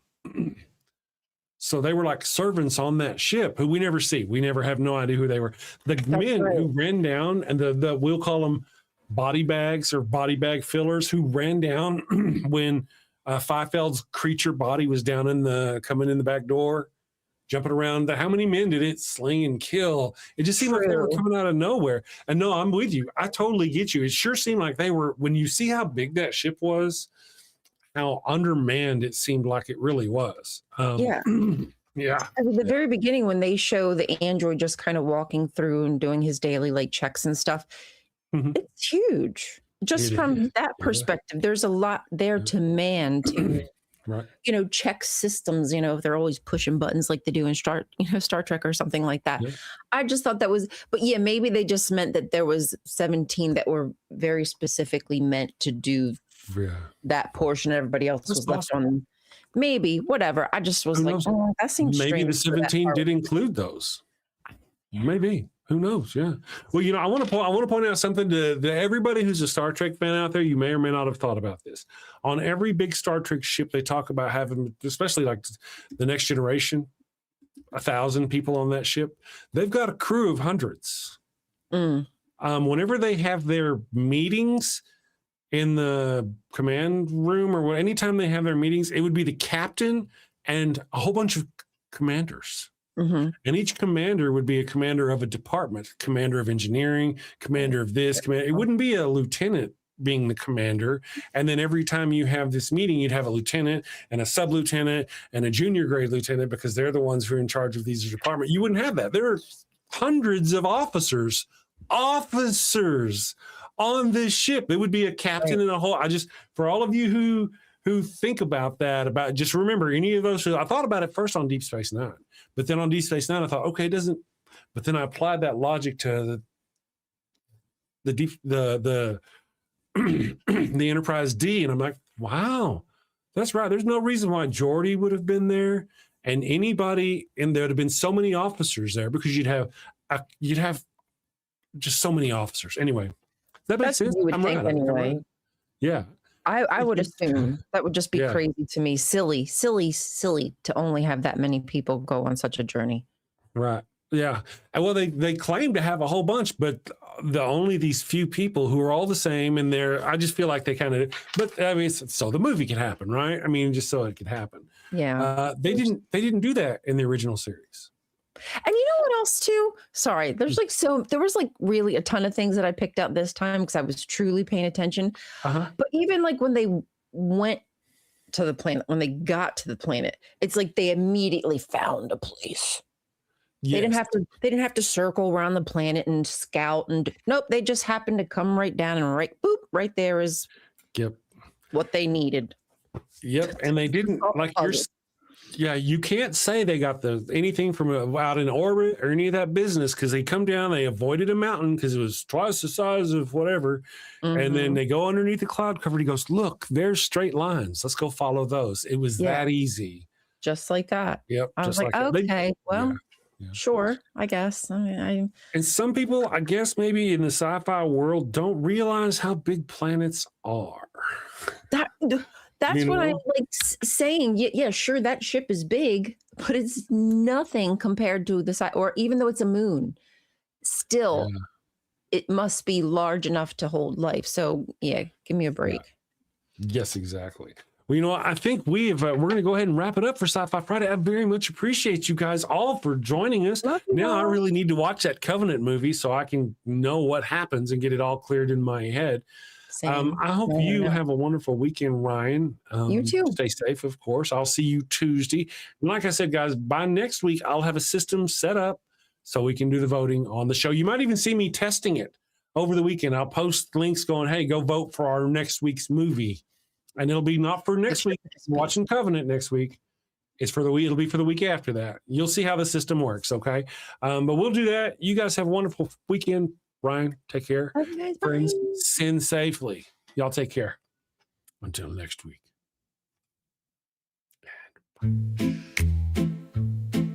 Got a house that smells like old cheese and shame.